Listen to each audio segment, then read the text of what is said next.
The MVP race is going down to the wire. But instead of agonizing over James Harden versus Giannis Antetokounmpo, our staff turned in their ballots for their personal MVPs of the 2018-19 season.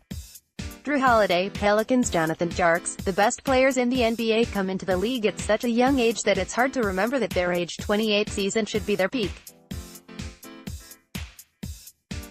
Holiday, who turned 28 last June, has seemingly been around forever. He was drafted in 2009 by the 76ers, and he spent his rookie season playing with Allen Iverson and Elton Brand, now their GM. He will probably be remembered as a guy who was always in the wrong place at the wrong time. Sam Hinkie traded Holiday to the Pelicans in 2013 for 2 first-round picks to start the process, and Holiday spent most of his 20s trading stints on the injury list with Anthony Davis, only to emerge as an elite point guard right when Davis tired of playing for the franchise. Holiday, much like Paul George, is having a career season. He is averaging career highs in points, 21.2, rebounds, 5.0, steals 1.6, and blocks, 0.8, and he is only a few decimal points behind his career mark in assists, 7.7, while also playing elite defense across 3 perimeter positions. Ask Damian Lillard about Holiday, if he hasn't already blocked the clinic Holiday put on in last season's playoffs out of his memory. Holiday is a two-way killer whose value is more pronounced in the playoffs than the regular season, and he could spend the rest of his prime playing on a rebuilding franchise. There are not many players in the NBA who are actually better than him. I almost feel bad about him not getting the recognition that he deserves, and then I looked at his contract. As Don Draper said, that's what the money is for. James Harden, Rockets Dan Devine, part of me wanted to be slick about this, to come up with an artisanal choice, some indie darling, a below-the-fold player with panache whom I could hop on and claim some but personally, I dug their earlier stuff more type of shit. But the grim truth is that I'm more dad than Dadaist, and the more I thought about it, the more I came back to a simple statement when I think about this NBA season. James Harden is the first thing I think about, and I'm pretty sure that's going to be true no matter who's holding what hardware come season's end. Chris Paul was hurt, and the Rockets looked broken and couldn't seem to get right, so Harden just grabbed a roll of duct tape and a lifetime supply of step-backs and got to work making history.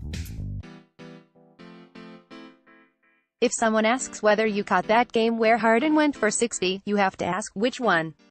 He is, to some degree, playing an entirely different game than almost anybody else in the league. He averaged 41.1 points, 7.6 rebounds, and 7.4 assists per game for 2.5 months because, well, that was the only way Houston could win. And they have, since Harden kicked off his unguardable tour with a 50-point triple-double against the Lakers, the Rockets own the NBA's #1 offense and second-best record. I'm open to the argument that those numbers by themselves don't make you the MVP. It's not like it's Giannis Antetokounmpo's fault that his teammates have been really good and healthy, but I do think they make what Harden has done more notable and more awe-inspiring. In mid-December, he seized the story of the season. He hasn't yet let it go. Josh Okogie, Timberwolves Megan Schuster, there hasn't been much to be excited about in Minnesota this NBA season. A quick refresher, 2018-19 started with Jimmy Butler's trade demand, out-of-control practices, and orchestrated media appearances. After that, there was Tom Thibodeau's firing in January, more disappointing performances from max contract guy Andrew Wiggins, and eventually another year of not making the playoffs. Woof. One bright spot outside of Karl Anthony Towns does exist, though, and he first leapt into many Wolves fans' hearts on November 28. His name is Josh Okogie. The Wolves selected Okogie with the 20th pick in the draft last summer. He wasn't given much playing time under Thibodeau, go figure, but since Ryan Saunders was installed as the team's interim head coach almost 3 months ago, Okogie has had a chance to shine. His athleticism is off the charts, he plays hard on both ends of the floor, and when he's hot, he can sway the team's mojo more than any other guy on the roster, even Cat. One prime example of that came on February 13 in a home game against Houston. The Wolves still had some semblance of playoff aspirations at that point, even if the probability was low, and a win would be crucial to keeping those alive. OG stepped up at pivotal moments, playing tough defense against James Harden, hitting a three that put the Wolves up 6 with 4.5 minutes to go, and slamming home a dunk with 90 seconds left to keep Minnesota on top.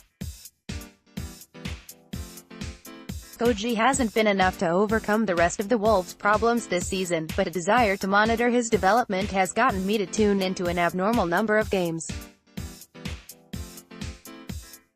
And that's all I can ask for from a personal MVP.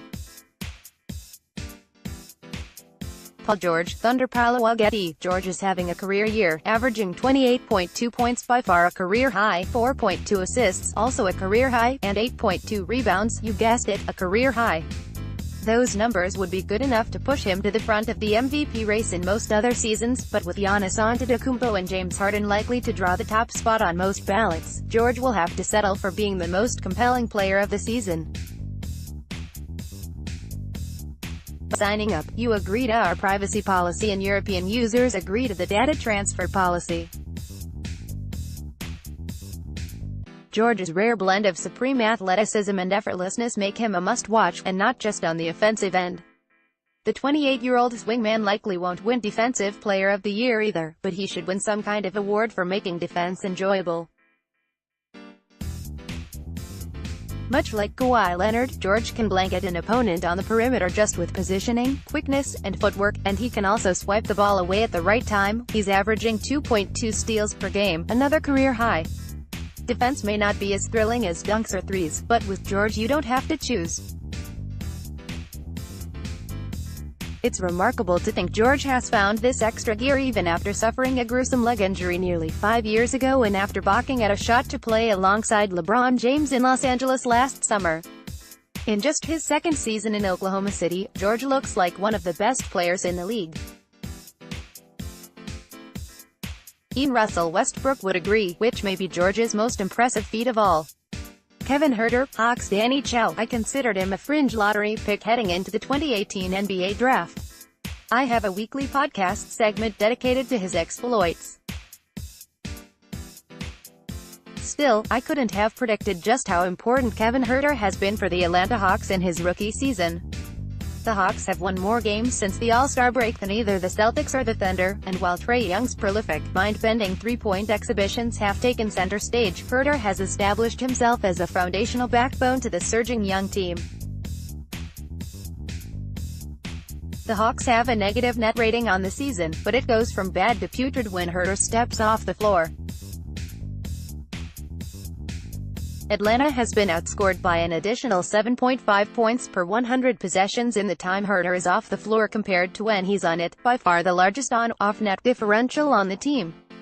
To watch Huerter play is to observe the skill set that may soon become a prerequisite to playing shooting guard in the near future. The concept of making teammates better is no longer solely the responsibility of a team's point guard and/or best player, it falls on each athlete on the floor, and there isn't a clearer path to making your team better than creating physical space for others to succeed. Huerter's ability to spot up from way beyond the arc, shoot while in motion curling around screens, and make passes off the dribble opens up far more opportunities for everyone else than a player with a less dynamic skill set would be able to. The raw numbers aren't there yet, but the data and eye test doesn't lie. Just ask Dwayne Wade, Jimmy Butler, Buddy Hield, Kings Haley O'Shaughnessy. Becoming the next Steph Curry is a daunting task to live up to. Yet 2 years after Vlade Divac traded for Hield because his boss, owner Vivek Ranadive, had reportedly prophesied Curry-level potential in him, Hield is somehow underrated once again. He went from being better off the bench to a necessity to have on the floor, in part because of Hield's efficient play. The Kings are an exciting surprise this season in their own right. Hield had a breakout season, breaking records with his spot-up shooting in the league's fastest run offense. Only a handful of players can maintain accuracy and form in the midst of high-paced chaos quite like Hield does. One might say it's reminiscent of Steph Curry. Oh, and speaking of Curry, He's shooting 43% from 3 this season, 8th best in the NBA and just one spot below Hield, 43.2%. Brook Lopez bucks Zach Cram. Lopez didn't need to change. Through his first 8 NBA seasons, he had been an all-star, scored 20-plus points per game 3 times, and earned nearly $74 million. He'd also made just 3 three-pointers and attempted just 31. But starting in 2016-17, Lopez modernized anyway, as he left the post for the three-point line in response to the sport's offensive evolution. Over the past 3 seasons, the net Laker buck has made 35.6% of his 1,186 long-range attempts. Here are some other players who have shot between 35 and 36% on threes in that span: LeBron James, James Harden, Jimmy Butler, Devin Booker, Isaiah Thomas. And Lopez has been even better this season, canning 37.1% of his 6.4 triples per game, and inspiring the Splash Mountain nickname that ranks among the league's best. Meanwhile, he anchors the league's top defense by allowing opponents to shoot just 51.5% at the rim when he's the closest defender, the 7th best mark among 150 players who have defended 3 such shots per game. Giannis Antetokounmpo is probably the real MVP, but Lopez allows his teammate to maraud near the basket like prime Shaq on offense and forms a perfect pair with the DPOY candidate on defense as well. For years, teams have pursued 3-and-D wings to round out a modern roster. Lopez is the much rarer 3-and-D big man who serves both roles with equal vigor and success. Kyrie Irving, Celtics John Gonzalez. If we are talking about stats and team accomplishments, then there are lots of other players who are more deserving. But if we're talking about talking, then no one is more deserving. Kyrie's penchant for self-aggrandizement and difficulty with self-reflection have been at odds all season, much to the dismay of the Celtics and their team chemistry. My favorite was when he said he didn't really come into this game to be cameras in my face, be famous, be a celebrity, mere months after starring in a film based on his alter ego, Uncle Drew. Everything he does is extremely chef's kiss, and I hope he and Kevin Durant will be very happy together. Admittedly, certain people will probably not be happy with the snark-heavy component of this pick. Mitchell Robinson, Knicks Daniel Chin. It's hard to find many positives in a Knicks season that's only unique because they traded away their franchise player for cap space. Robinson, the 36th overall pick of the 2018 draft, has been one of the few bright spots this season. After missing a full year of competitive basketball, the 7'1" big man was expected to spend much of the season developing in the G League. Instead, Robinson has not only earned himself a spot on the roster, he's also emerged as the steal of the draft and one of the league's best rim protectors. Watching Robinson swat away shots with ease has been the most reliable source of entertainment in what could end as the worst season in Knicks history. Along with being tied for second in blocks per game, 2.4, and fourth in total blocks, 141, a Knicks rookie record, Robinson has now blocked 2 or more shots in 22 consecutive games. Only 11 other players in NBA history have reached his longest streak, including just 3 other rookies.